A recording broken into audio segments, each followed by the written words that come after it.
Hi, I'm Diana de Rosa, and I'm speaking to Pierre Le Goupil, who is the eventing cross-country designer for the 2023 Pan American Games in Santiago, Chile, and the 2024 Olympic Games in Paris, France.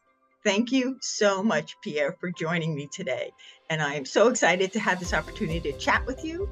I really want to kick this off, though, with a little bit about your background. I'd like you to talk about you because you have an interesting history, as does your family. Well, then, as I said, I made a very quick visit to a local horse show that speaks by itself about my background, somewhere in La Hague, which is in the middle of the peninsula, in the middle of the channel between Normandy and England. That's where I've been raised on the back of a pony with no saddle, fox hunting and show jumping later on a bit of eventing. And yeah, this is my background. Very rural. And you also competed in eventing, so you have a better understanding than, most people would. Well, I think that to do that job of designing at that level, yes, you definitely need, that's not a compulsory requirement, but it's a big asset and a strong help, because once you have the mastering of the rule books and the standards and everything, it's a lot about of question of feeling, and feeling not related to your background, but also to where the sport is going. Exactly. And I also know that your dad actually was competing in Olympic Games. Yeah, absolutely. And yeah, by twice. Unfortunately, in Japan, where I was last week, he didn't really compete because the mare went lame the day before to go, but it was still a fabulous experience for him. And for the little story behind that, I'm always very proud to say that my mom is taking care of the horse, and that was absolutely not in the habits, except maybe for the Brits in this time, to have a woman taking care of horses, and certainly not your wife. So when I say that to my friend in Japan, they say, wow, that's a gorgeous story. And I'm very proud to say that, unfortunately, my dad left us 3 months ago, but all these memories come back on my head. And I'm happy to mention that my mom was grooming my dad in Tokyo 64, flying with the horses in propeller planes for such a long journey. In this time, they were already not being able to fly over USSR. So it was a very long journey through Ireland, Reykjavik, Alaska, down to Japan. It was fantastic. Yeah, I have a little link with the USA. Probably you remember a horse called Manoir de Carneville, who was how do we say, horse of the year a couple of years ago with Shineda Bin. That horse was born on the farm from my parents' breeding activity. I just wanted to mention that because it's not so much in the culture in the Americas to mention the breeder, but here in Europe it is very much. So I profit of that opportunity to say, yeah, Manoir de Carneville was born on the family farm. Wow, that's fabulous. And that's so true. Fantastic career with Jeanette, who did an outstanding job. So I hope she will find a replacement now, because Manoir doesn't compete anymore. Oh, fabulous. Okay, now it's time to talk about what you're going to be doing. I know you can't say everything, but please share with us what your plans are for, let's start with Santiago, since that's this year. Well, I was in Japan last week, but in between I had a pit stop in Santiago to check a few things and to launch the building process. More precisely, the building of natural fences out of a track that I think is going to be excellent. The footing company did a great job in the last year, because of course when I got there, part of a majestic polo field with a perfect turf, that wasn't sufficient. We had to find some more land that was just next door, but not ready. So they've done a good job. And we updated some natural fences and created some new ones. And now we are, as I said, today, exactly today, with the builder, is starting the domestication. I mean, the installation of the natural fences, starting with the full restoration of a big water complex. Is there going to be a connection to Chile itself in the fences? Yeah, of course. There are some.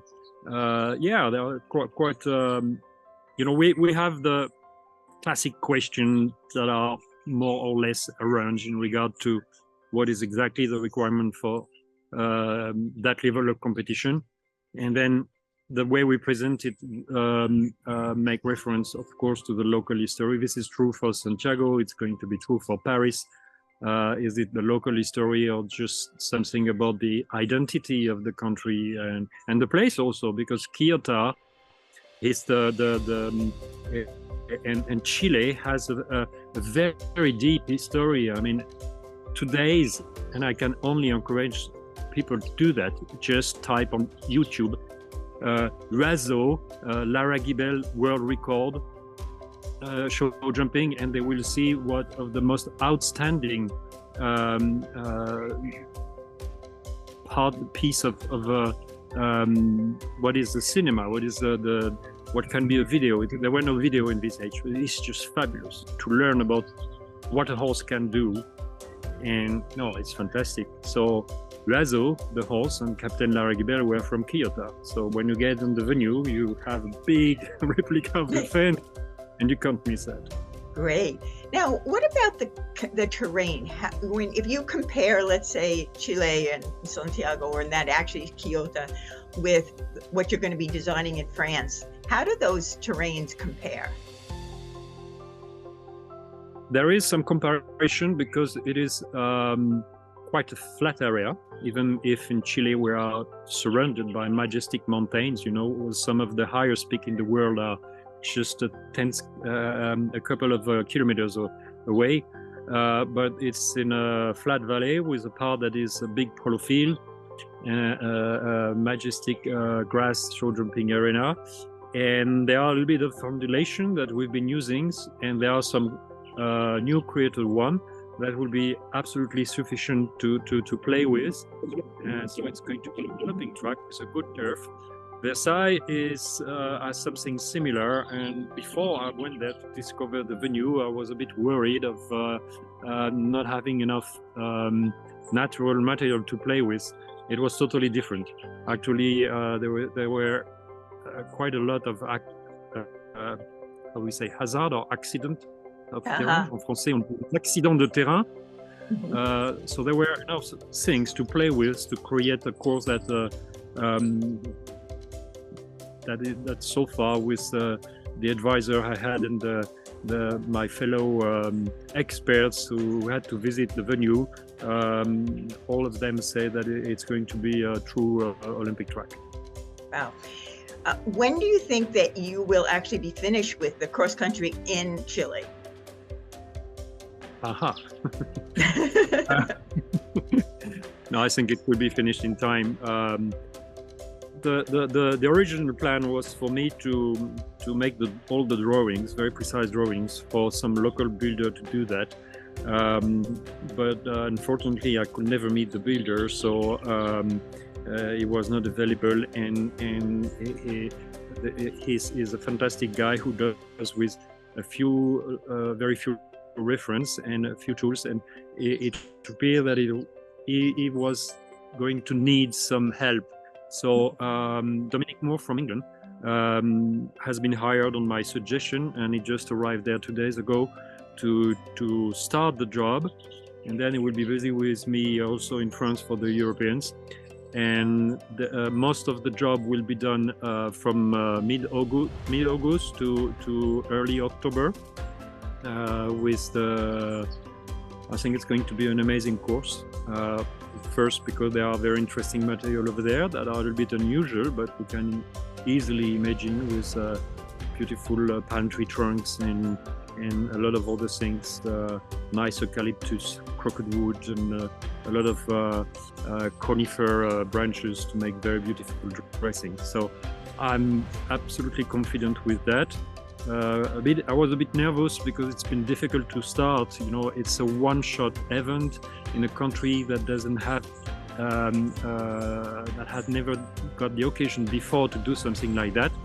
But luckily, we ticked all the cases one after one, and we're going to be in time for a fantastic event.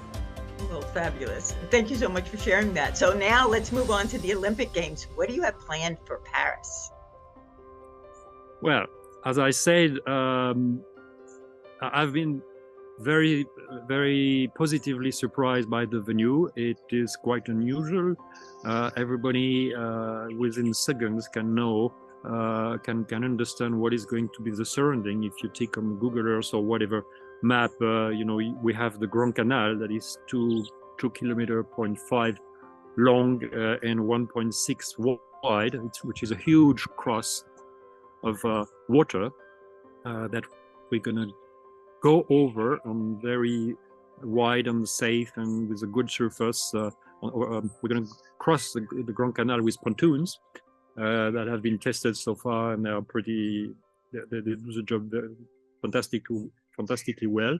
There will be gallops along the Grand Canal, but not only. It will be boring because very straight. So there will be very galloping parts, and there are some other areas a little bit more undulated to really give an opportunity for the good gallopers to stretch and to make it look like not to make it look like, to make it feel like a true cross country for that level. Before to leave for my recent trip, we went to work on the landscaping of one of the water jump. There is another one that is going to be also built with the digging and everything that goes around in another iconic part. Then I can't really give more information, but yeah, it's going to be a mix of monumental,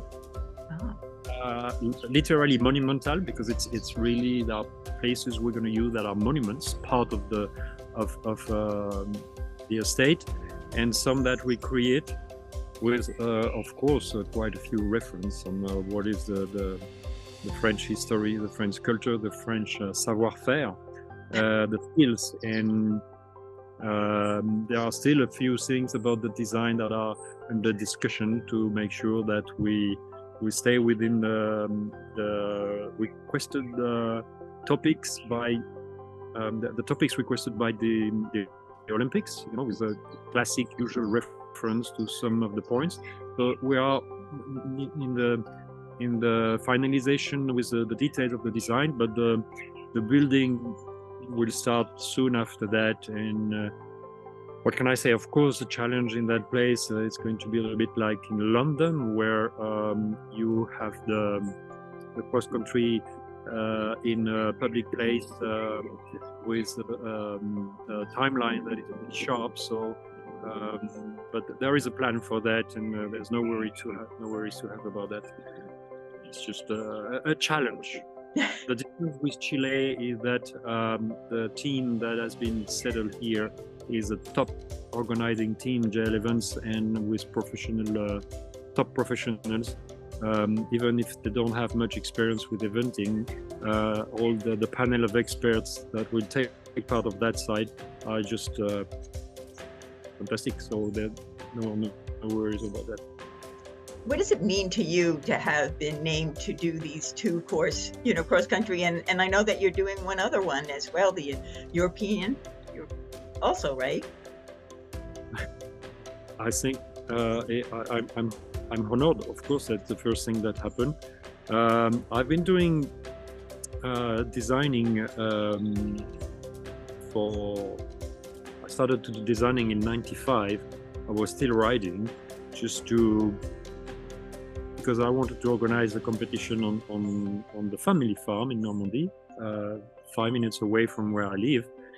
And I started with no books, and I just started with the experience I had as a rider, and that's the way I have been digging my little place, you know. and up to having from 2002 what we used to call in this time the World Cup, which was very similar in the level with the actual Nation Cup. That gave me a lot of experience. So I have a long range experience to design at that level, and I think it came at the right time. I've been pretty surprised to finally doing the 3 major championships in a row. I hope there will be a following, because after the people will have enough of me. No. Yeah. How do you top? Yeah, how do you top that? I mean, really. No, it's. I've been working in more than 12 different countries, and it's just the cherry on the cake, la cerise sur le gâteau. Hey, très bien.